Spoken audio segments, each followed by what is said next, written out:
Hey guys, I'm Brittany. I'm Maria. And welcome to the Be More podcast. Hi everyone, we're back together again in We're person. together again. I don't even know. Go ahead. We were literally just talking about what we're going to talk about We were today. So in our last episode, we talked about a million billion things. But I was thinking about for our headspace section. That's what we're calling it now. Because I don't know, we'll think of a better title for it in the future. But the section of our conversation where we talk a lot about understanding the psychology of our brains and our inner workings. Yes, and dealing with our mental abilities, instability, all those things that are related to what goes on inside of our head. We were talking last week about how it's always very interesting how we make a lot of decisions without realizing there's consequence and there's future things, and when we're a certain age, the stuff that we deal with, we have to pass on that baton to our future selves, right? And figure out what to do with it. And we talked about this I think a couple weeks ago when we were on the podcast, where we're at the age where we start to kind of realize that the decisions we make now definitely have an impact on our life. Yeah. And that we have to start thinking about what we want our life at 60, 70, 80, and 90 to look like so we can plan accordingly. And, or I guess as much as possible accordingly. And how friends are realizing, there are other people around us who don't do that. And when people only know how to YOLO and don't know how to balance between YOLO and I want to live till I'm 80 and how do I make that happen in all respects of health and wellness and finance and all that stuff, you start to realize my circle of influence and friends needs to be smaller. Shifted? Yeah. And so we also talked last week about how the structure of the way our brain functions is really hard for us to be able to not fall into addictive tendencies, right? Because our brain wants to choose what's easy. But one of the other things that our brain is designed to do is only help us survive in the moment and has no idea how to plan for the future. Yeah, without any prior experience. Right. Yeah. So it's interesting the shift that we see as we start to get older, that when we're younger, even when we think about right now, think about all the kids that are graduating and going to college and having to make decisions that are going to impact the rest of their life. And they're not thinking about or I don't think they're capable of really fully understanding, being able to think about what I'm doing now is going to affect me when I'm 80, right? Yeah, because what decisions they choose to do. They're thinking I'm going to school because I want to study this right now, or because I want to party like this right now, or because I want to be in this setting right now. Not because I wonder how when I go to, here's a perfect example. I wonder how when I'm 18 and I grew up, and I'm going to say this from my perspective, I grew up in an all-white town. Yeah, and I go to South Carolina and I go to an all-white school, and then I decide to come back to New Jersey. I wonder how that's going to affect me socially and culturally. Culturally and all that stuff. We're not thinking that, and I didn't think that way at all, but it's just. That's funny, though, that you put it that way. The brain is so wrapped up in focusing on the right now and the short term that the long term is so hard to grasp. We will never, though. I know. To an extent, though, obviously. You can always plan for shit, but it's not gonna work out. What's funny for me and what's fun now is, we've both had relative awareness of that for a while, and I think part of it, and let me know if you agree or not, is that we've watched people around us, especially within our immediate families and our parents, and make decisions and think of things and not have that in foresight, mind. Right? And then to watch it wreak havoc on in the future, everywhere. Yeah. So we learned by their example, but to watch people who've never really had, and just to clarify this, we are children of trauma, right? Just trauma. To watch, because that's what it is, to watch other people who blissfully, ignorantly don't realize how sheltered their lives have been from, or how sheltered they'd have been from having the painful awareness of realizing what the fuck is going on around them, start to realize what the fuck is going on around them. Yeah, and us having the awareness and them not is such a struggle, because it's how do you teach someone something that they don't even know how to even say? Which is what we were talking about before we started actually recording, in a different facet, but same thing, right? You just want to shake the person and be what are you doing? What's wrong with you? How do you not see this? And why are you not thinking about these things? I don't know why this came to mind, but someone that it must be TikTok. I always get shit from TikTok. I know, you are like the queen of TikTok references. But someone was saying how, like, I don't know if it was like someone that's blind or physically lost their eye. I can't remember what the context was, but they see nothing, which doesn't mean like when you close your eye you see black. Like, that's not nothing. Right. Like they equated to like if you can see out of your elbow, which is nothing. So, like, this is a weird metaphor, like, analogy, but, like, speaking to, like, just our parents or whatever about, like, trauma and all that stuff, it's like, how do you explain nothing when you've never experienced it before? Or, like have never, like... last week with the guy who sees everything and is so overwhelming, like, how do you... If you've never experienced that prior to that moment, what do you do with that? What do you do with that? Or, like, how do you literally, like, if someone physically does not have an eye and it's like, I see nothing, but, like, someone's like, oh, so then you see, like, black. Like, they're like, no, I don't see anything. Like, if you literally cover your one eye, like, that's nothing, right? You don't see black. Yeah. No, that's, like, I get nothing. what you're saying. So it's like, how do you explain that to someone that, like, trauma? Like, how do you explain, or, like, not trauma, but, like, the effects of trauma to other people around you? It's like, how do you explain awareness to people who don't have awareness? Right, exactly. Like, they're just like, I don't know what that is. Sorry. Especially for your brain, you don't know what you don't know. Mm-hmm. And sometimes, especially, like, when you think about the way our brain learns and we have those, like, multiple intelligences, people will relate to different ones. But if you have no way to draw to that relationship of any of those things and connect to those things, like, what do you do? Nothing. And it's so hard because we're talking about emotions. So much of the way that we share emotions, so much of the way that we're taught to initially share emotions is through language, because that's our, like, primary mode of communication. I'm going to take a little moment to plug how important it is to go into, like, the arts period to be able to utilize different intelligences to share and express emotions and explore them. Mm-hmm. But right, how do you? It's interesting. So this is, like, also that empath thing too. You walk around with this information that you carry for other people that you want to be able to give to them, but sometimes they're not always open and accepting of it. Mm-hmm.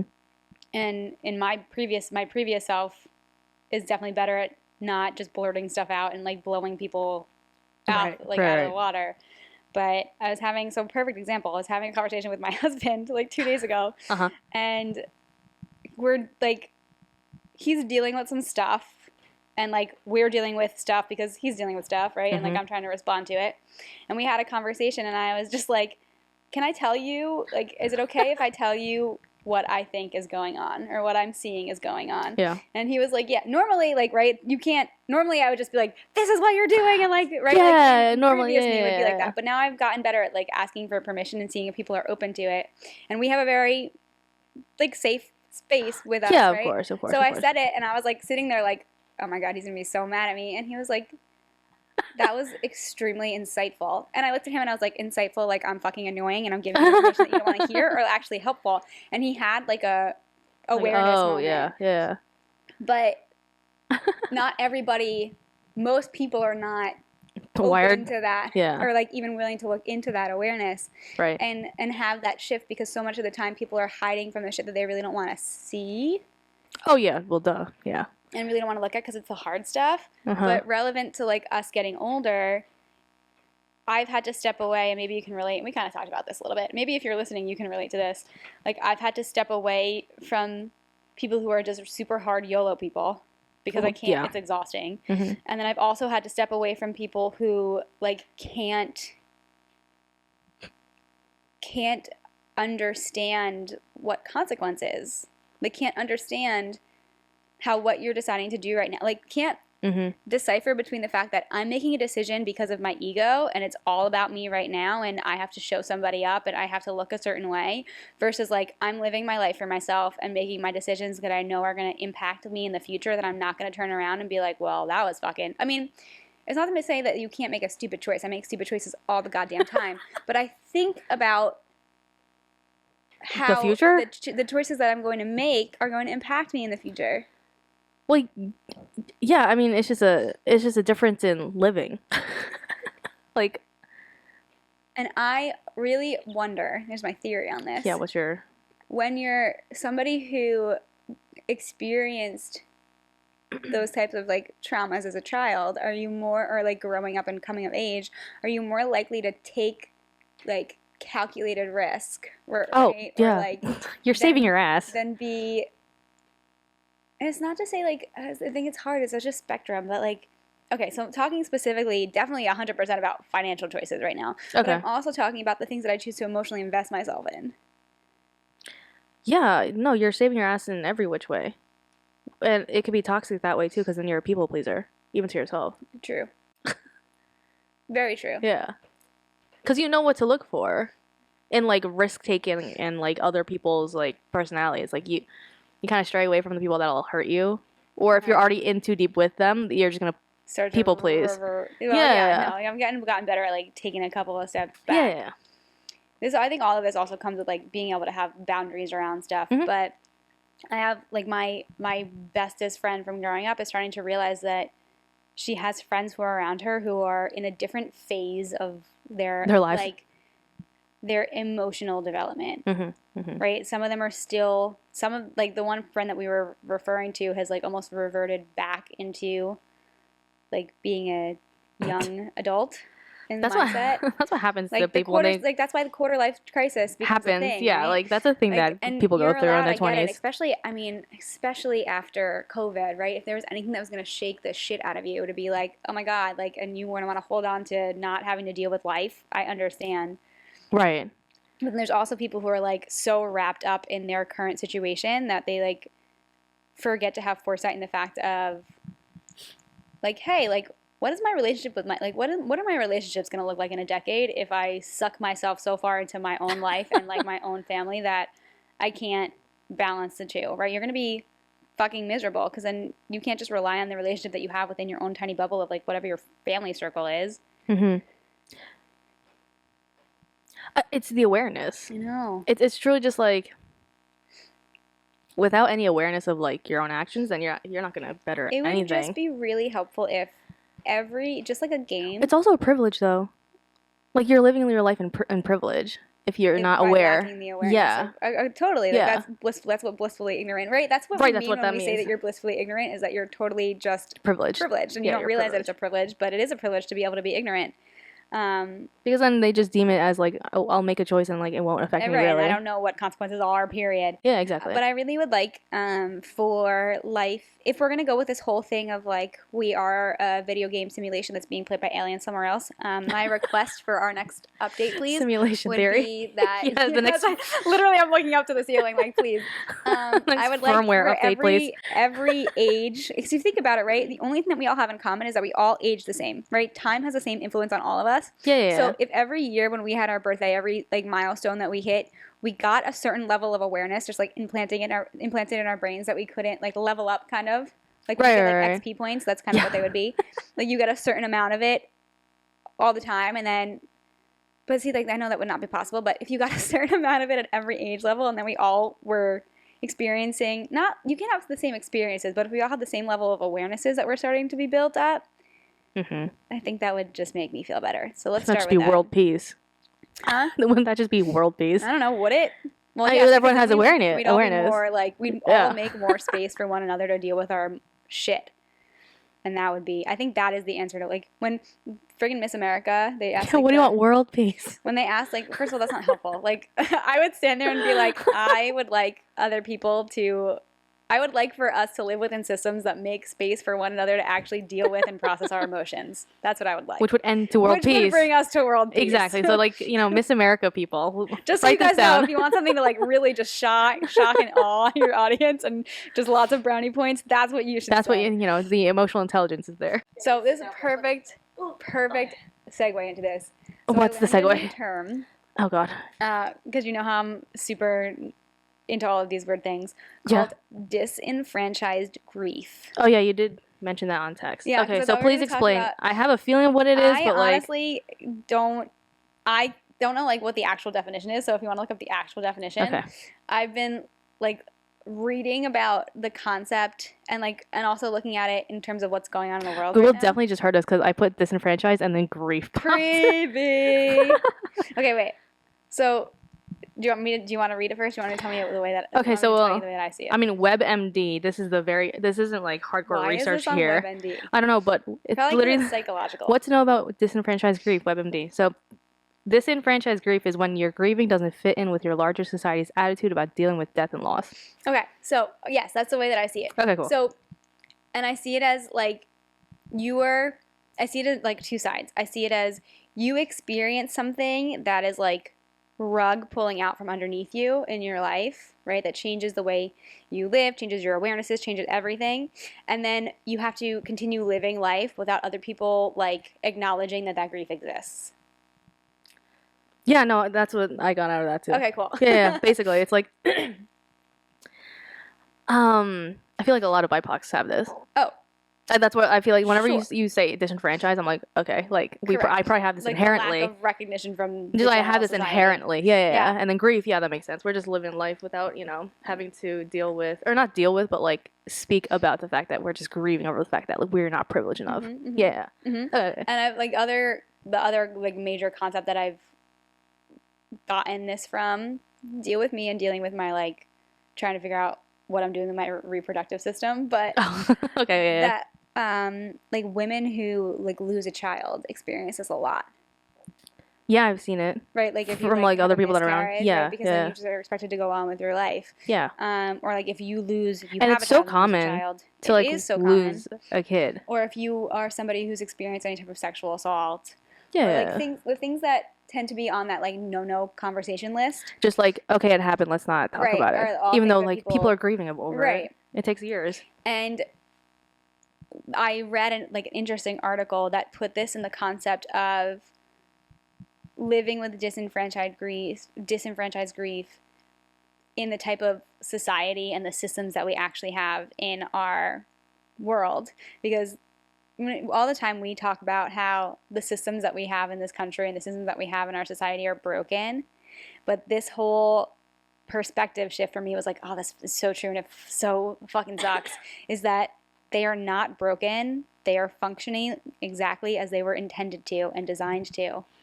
Yeah, because like if you're not or if you don't have the ability to grieve, right? Like, or no, let me put it this way. If we did have the ability to grieve and this was not a thing, like disenfranchised grief or whatever, nothing would get done in society. True, right. And that's what the I was thing. leading to. Yeah, right? Like, nothing would get done. There's that back and forth and like the issue is, and I know that I do this too, and it sucks. Mm-hmm. And every aspect of my life does this. The performing arts industry 100% does this. The whole "the show must go on" bullshit. The entire the who? Huh? You've never heard of the concept like "the show must go on"? Oh, the show must go on. I was like, what? You said it so fast. Sorry. I was like, what did you say? I'm really deep in my thoughts right now, so my brain's gonna go 1,000 miles a minute. My mouth is gonna go 1,000 miles a minute. Okay, I'm good. So like it happens in that aspect, right? Uh-huh. There's like the whole. Everything related to any type of system of corporate or business structure, anything that has to have a product to it is literally like that. Is like whatever happened, like put a pin in that, put it on the inside, don't talk about it, let's ignore it because I don't want you to be less productive. Yeah, because then it destroys our bottom line figures, it destroys the economy, all this bullshit. What like my biggest issue with this on like a giant scale in our country is that not only are we experiencing that, because now it's becoming abundantly clear, right, that our government gives no fucks about you unless you are a wealthy white person.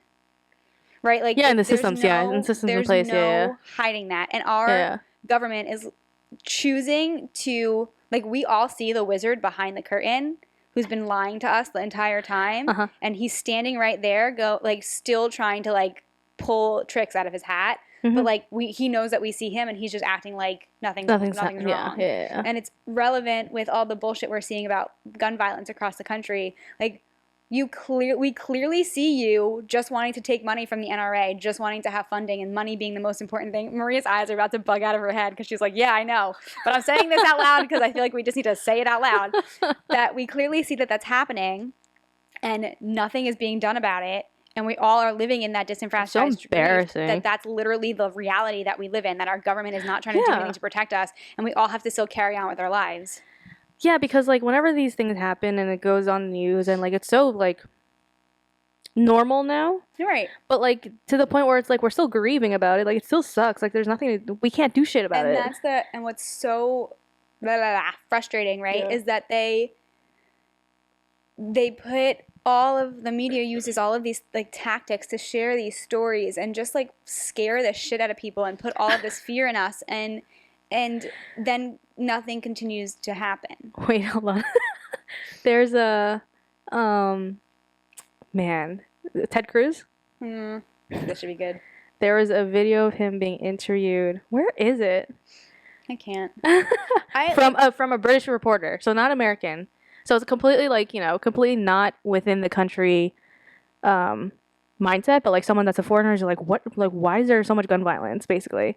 Hold on, I have to look this up. But he was like, no, America's like super safe. Like, you don't know what you're talking about. Like, super like, and the British guy was like, no, like, Senator, like, answer the question. Like, why is guns still, like, around or whatever in America? And he was like, I'm not being interviewed. And his bodyguards just, like, left. It was like, we're out. Because he's probably getting his pockets lined by the NRA. It's wild. I have to show this to you.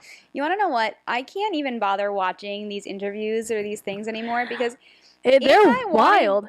It would just be easier for me to literally rub shit on my face and eat it than it would for me. Like, that's the equivalent, right?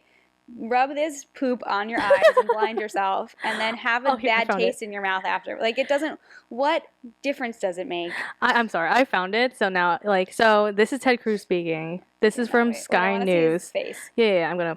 19 cents of parents who are never gonna get to kiss their child goodnight again. Is this the moment to reform gun laws? You know, it's easy to go to politics. What? It's important. It's at the heart of the issue. I get that that's where the media likes to go. It's not. It's where many of the people we've talked to here like to go. The proposals from Democrats and the media, inevitably, when some violent psychopath murders people. A violent psychopath who's able to get a weapon so easily.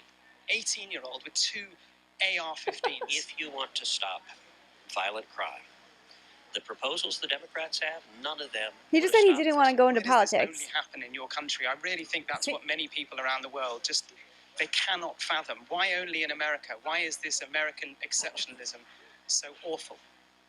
You know, I'm sorry you think American exceptionalism is awful. I think this aspect of it. You got your political agenda. No, it's honestly, God love you. Senator, it's not. I just want to understand why you do not think that guns are the problem. Why is this just an American problem? It is just an American problem, sir. I mean, it's really, it's... I hope people heard that. If not, then, like, whatever. I'll put in the description. But isn't it wild? I think it's funny how he's like, I don't want to go politics, but let me tell you about how the Democrats are terrible. The Democrats are like the devil. And that's part of the problem. First of all, and this is part of our grief, right? This is the grief that we feel that we don't have the space for. How dare you turn this into a political party? No, well, number one, how dare you say there are 19 sets of parents? So not saying good night to their children. This is another thing that it creates the issue with this disenfranchised grief situation, and it's something that leads to, and anybody else, Maria and I here have both openly admitted to the fact that we are empathic people, and we feel and relate to other things that people do on a really strong level because we have the level of awareness, and we don't know how.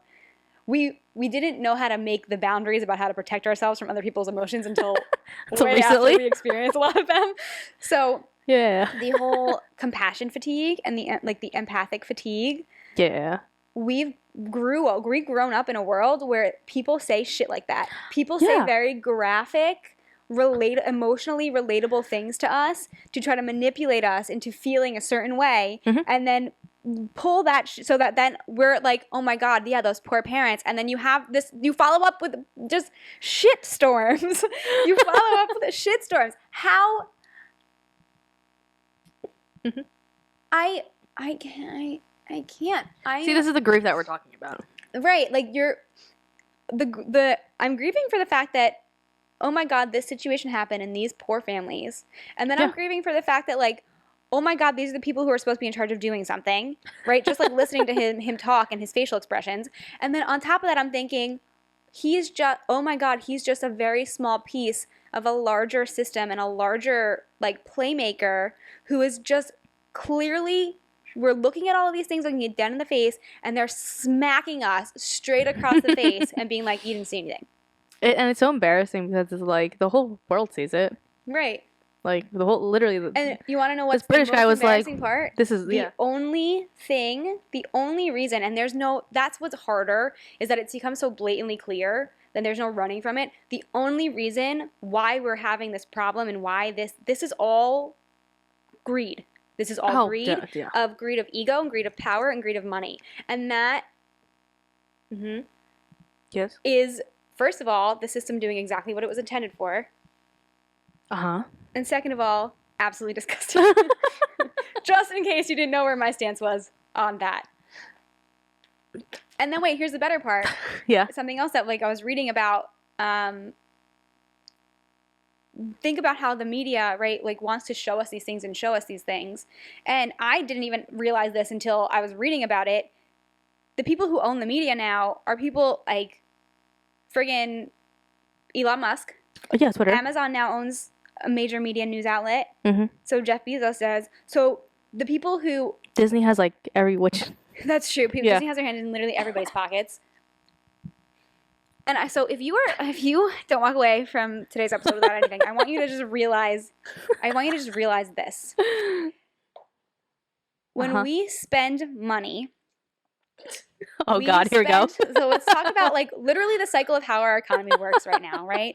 And all of the influences on your economy. And please, feel free to tell me if I'm wrong or add any additional things. Yeah.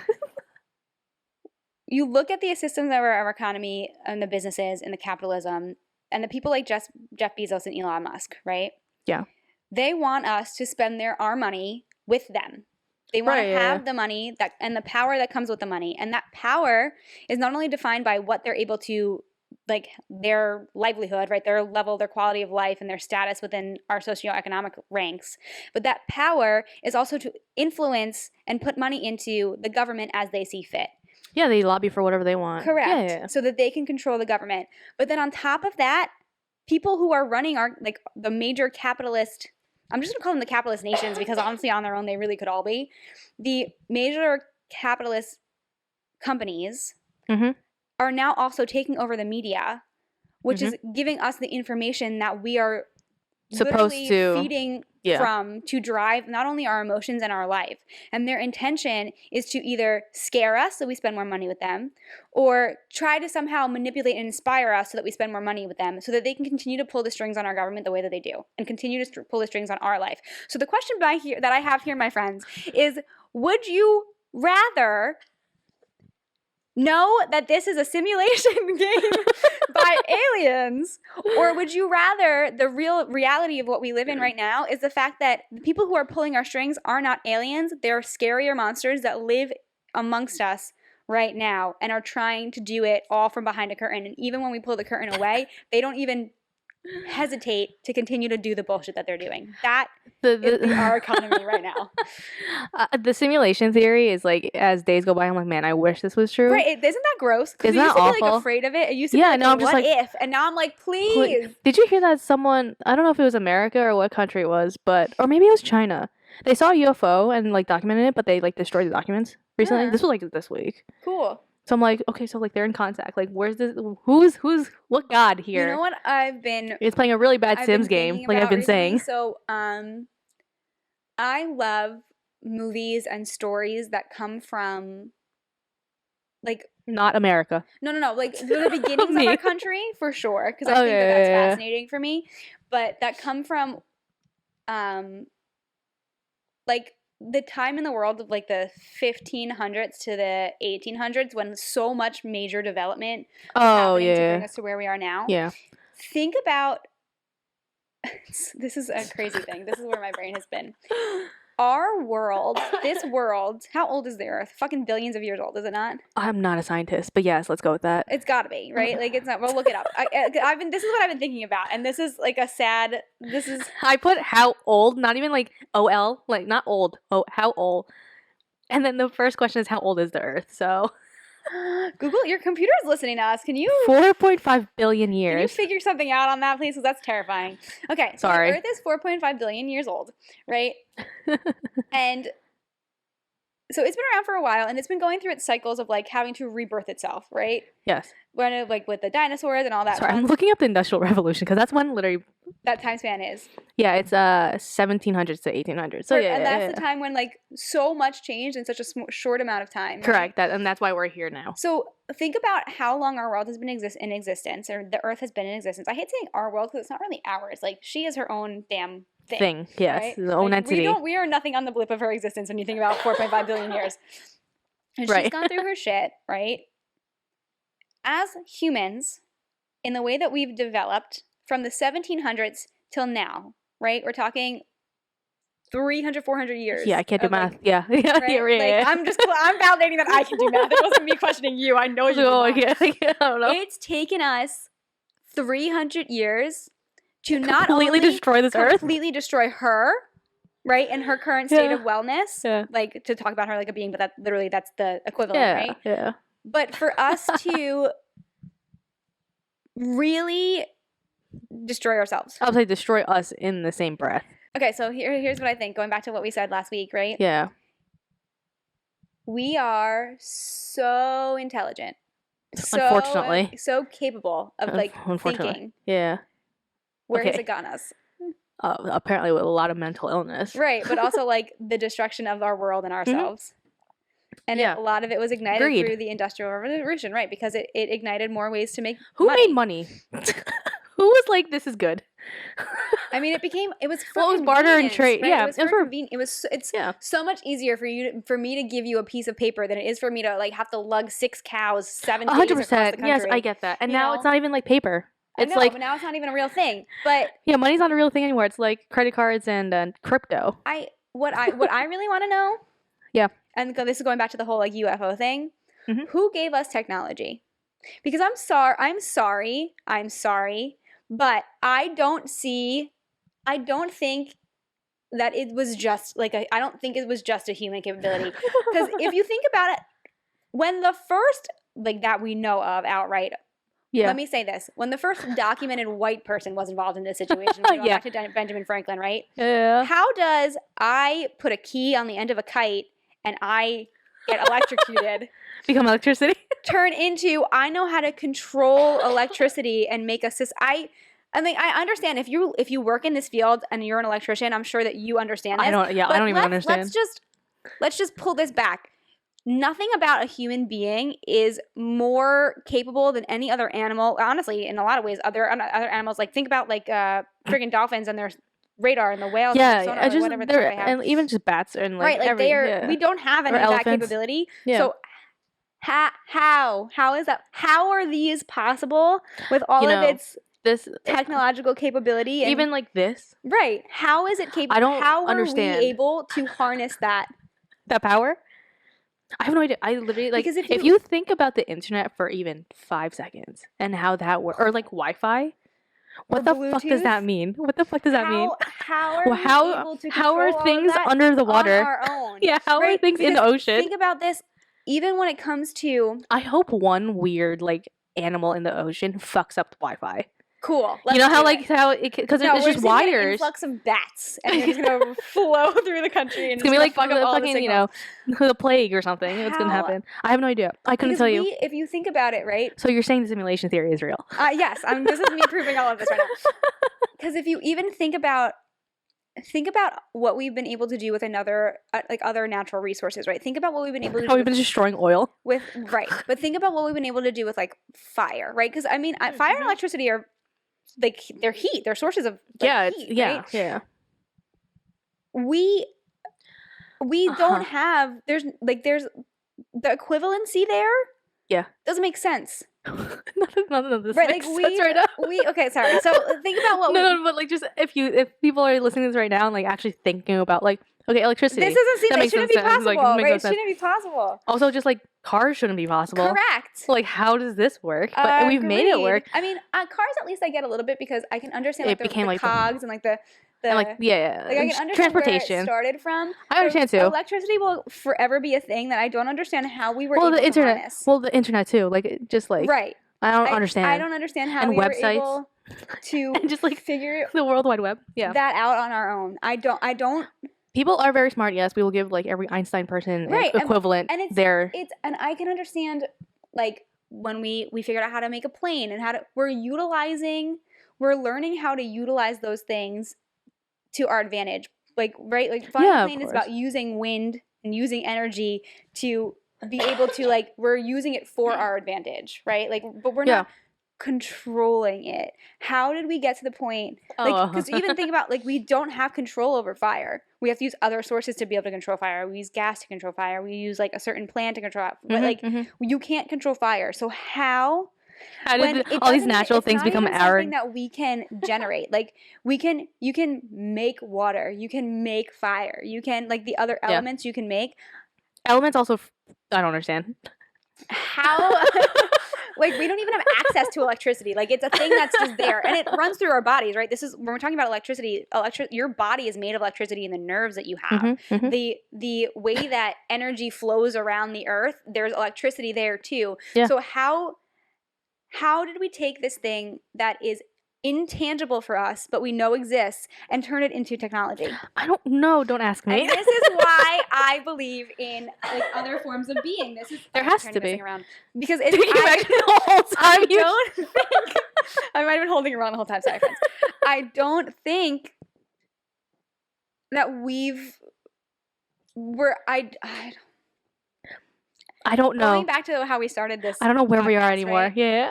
How do you explain? You don't know what you don't know. So how do we go from not fucking knowing anything about technology or electronics and being able to manage and control electricity to living in the life we do now? I'm just looking at my remote vacuum right now, or robot vacuum right now. How the fuck does that work? I understand engineering, like just to clarify. Yeah, just to clarify, like I understand how pieces of things come together. But how did we get to this? Right, but how? But again, that's the energy source. That's the electricity. Yeah. Look, I don't know. And again, with my first example of like not seeing or like seeing nothing, I couldn't tell you. Right, because I don't know. Right, I have no idea. What you don't know. And like, there are people who could probably really, if you're an electrician or you work, I don't know, what is the science of electricity even called? I don't know, but if you're an electrician or electrical engineer. Cool, that. And you understand how all of this works and you can explain to me and you want to debunk my theory about simulation theory getting involved. But like who invented, well, yeah, I guess Ben Franklin. But he didn't. He was just able to harness and learn about it. Like but that's the thing, right? You don't invent electricity. Electricity exists. You're able to control it. Yeah, you're right. And then you're able to turn it into not Ben Franklin. You being able to do what you're doing on your computer? How? Or who discovered? I'm sorry, discovered. It's really discovered. Yeah, Google is right. True, yeah. Who discovered? It was not Ben Franklin. And first of all, let's go back even further because Ben Franklin was not the first person to look at the sky and watch a lightning bolt come down and be like, holy shit, electricity. But he, again, didn't know what to name it or what to do with it. But the ancient Greeks. We're in a different subject now. I don't know what happened. It was them, right? That like they just got absolutely destroyed somehow, like their shit. Yeah. Was it or the Romans or both? Because they had like a perfect system going. Well, the Greeks were the ones who created democracy. So like them, sure. I don't guess it was them. But then like they absolutely just got demolished somehow. Like that was aliens. Oh yeah, like we're like the Library of Alexandria. Is that them? I don't know. We should Google. I don't even know what is that. I don't know what that is. Do I know what that is? I think it's Alexandria. I have to just tell you right now, not to sound like a snotty little Egypt. Asshole. Oh, that was Egypt. I'm sorry. Oh, now I know what you're talking about. Yes. We're not grateful for the fact that we have electricity because I don't know what I would do without Google in my life. But exactly. I wouldn't be able to do this. A little bit of awareness of the fact that like it just doesn't. Like the way that we are makes no sense. How in all of the years of existence of the earth, right? In all the years of existence of humans, in 300 short years, we're living completely different lives than our ancestors lived 300 years ago. That cannot be possible with some type of divine intervention insertion. Yeah, because that's a huge and 300 years ago was not a long time ago compared to us going back to the ancient Greeks and the ancient Romans. If you go all the way back to if you believe in Jesus, like year zero, like of his age, that's only like 20 generations or something. Correct. Of people, and like just to think about that, it's just like that's not a lot of time. That's not a lot of time. Like right now, we have like completely different. Just to go back to your reference on cars, yeah. Cars are not that old. No, yeah, and planes aren't either. Capable, right? And planes too. They all have Wi-Fi. They all have the internet. How? Engineering, again, is a wonderful thing that I call bullshit on this being complete ingenuity on the human mind. Like, you think that there's other things in play that helped people figure this shit out. Yes. Yeah. And I think, again, going back to the Sims situation, it's like... Maybe that's why there's so many, like, sci-fi books. I'm right? sure. Like, and it's not just sci-fi now. Sci-fi has existed for humans' existence, right? Like, always being... If you're going back to the Greeks, like, they believed in prophecy. And they believed in somebody, like, you know, something else. Right? Like Zeus. Is that them? There were written, like, inscriptions talking about these other beings that were amongst them. Like... And that's probably why they got destroyed. They probably got to. I mean, okay, so if you're listening right now, I know there's nothing. a lot of theories going on right now. For you, and I am grateful, but I call bullshit on human ingenuity. Because you want to know what? We would not have given ourselves these gifts to live in the society and the world that we live in. It's counterproductive and it's counterintuitive. Like, oh, look at how smart and intelligent we are to be able to do this stuff, but then we're going to shit all over ourselves at the same time. That doesn't make any sense. Yeah. I don't know what it boils down to then. Greed? Again? Yeah, I guess so. I don't know. It boils down to capitalism? It is the society that we have right now. Yeah. Because when did capitalism become a thing? I don't want to dive into political... Since the beginning of America, honestly. But what were we, the starters? Oh, God, I'm going to Google this, huh? Well, I mean, if you think about it, though, free enterprise is what allows for capitalism to happen. Yeah, you're right. There was no cap on what companies were able to do and who was allowed to do what. And there was no government control. That was the whole point, right? Free enterprise was that you were allowed to have a business without the say or the impeding like influence of your government. Yeah. And then all those businesses ended up, they got bigger than our government was expecting them to get. And then they started realizing that they could own entire industries, and that was the birth monopolies of and all that stuff. Yeah. The Renaissance, which is also a period of time where big growth in a short amount of time, and I don't know how those people thought about that. And if you think about the Renaissance, it's interesting about there was a lot of religious right in outer world experiences. Right. So the simulation theory is getting real interesting for me now. And I think, so this is my thought process on this. If it's true that someone gave, right, if you go back to the ancient Greeks or whatever ancient society, and they got support from an outer world being about like types of technology and development and ingenuity, and then they were like, well, we don't like what you're doing with that, and then just completely obliterated them. I feel like the next people came around, they're like, we're going to try this again and just see what happens, and then we're just not going to get involved and see where it goes. And now, present day. I think that's where we're at. Yeah. Yeah. Which, I mean, COVID might have been like, let's see.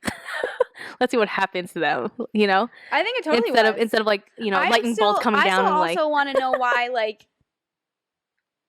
we've still never literally found out what the fuck, why, or how. How? Right? Do you ever think about that? It's a government secret. Right. Sure. Yeah. Right. Like, it was a global situation. We called a bunch of bullshit and blamed a bunch of people. There's a lot of theory. We have an episode on theories, no conspiracy answer. theories. And it was like, we don't need an answer. Like, we're not going to give... Yeah, we're just going to fix the solution. We never actually got an answer to what the fuck happened. I don't think we ever have an answer to anything, if you think about it. But we laid out all these causation and all these theories and all this stuff, and then you never... Give us the answer. Wanted to actually figure out where the stem of it came from and give that to the general public so that we can make sure it doesn't happen again. Same thing with UFOs. It's a government secret. Why is that allowed? I don't know.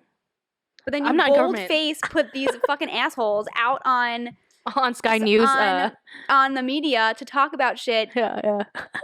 You don't get, again, as a democratic government, you don't get to cherry pick. And that's the thing that's bullshit, right? How dare you say it's a government secret? You're our government. You're literally in service to us. There should be no such thing as a government secret, being able to have a government secret. And I understand their whole intent. The first thing they're going to pull out is like, it's for the safety and the well-being of the general population. But like, damn, you don't get to make that decision. It is parenting, right? You don't get to make the decisions of what you protect from your kids when it's the reality of the life that they're going to be experiencing. You're our government. You're supposed to be our parent and the overseer of our well-being. That's great. But you don't get to protect us from information that's going to influence and impact the way that we're going to be able to live. I mean, but I'm done. Man. Just so you know. I don't have a retort for that. I have no answer. No, I couldn't tell you. I just think that congressional people should have term limits, period. That's my 2 cents. That's it. That's all I'm going to say. And I think the argument of like the fact that makes instability is bullshit because I think you need instability for progress. Right, and the fact that you're not doing that is leading to instability because the people that are leading are not in the same frame of mind or experience as the people who they're serving, and that creates more instability. Yeah, that's my 2 cents. That's all I got. That was a lot. Like my heart rate is up right now. Yeah, we need to stop this. Like my heart rate is up right. Brittany's trying to find her pulse right now. Okay. I mean, it's all fine and dandy. Like life is great. Life is beautiful and life is cool and I'm happy that I get to live it. Yeah, we're both, obviously we love everything about technology. Right, like I'm, again, so grateful Without that I have it, we wouldn't be here right now. But at the same time, like, what the hell? My whole life is a paradox. It's okay. Yeah, that's fine. Okay. I'm done. Unless you have something else. Okay. If you have any thoughts or you are somebody who understands electricity to the extent that we don't and you want to call us out, please do because teach me things so that I don't believe in aliens. Also, if anyone has any documentaries on simulation theory, that'd be great. Send them my way. Yeah, share that stuff. All right. Well, thanks for hanging out with us. I don't know what you got out of today's episode, but I don't know. Hopefully it was something. At least we ended on a lighter note again. If you are, I guess. If you are somebody who for any reason is experiencing any type of what you can relate to being disenfranchised grief, I highly encourage you to either find the people or find the places that'll help make the space for you to actually observe, acknowledge, and heal from that grief. And know that you don't have, there's no expectation, regardless of what's being brought to you, that you need to like continue to live your life as if you haven't been majorly impacted by any of the things that are happening in our world right now. Period. Was that it? Was that your ending? That's my ending. Okay, bye.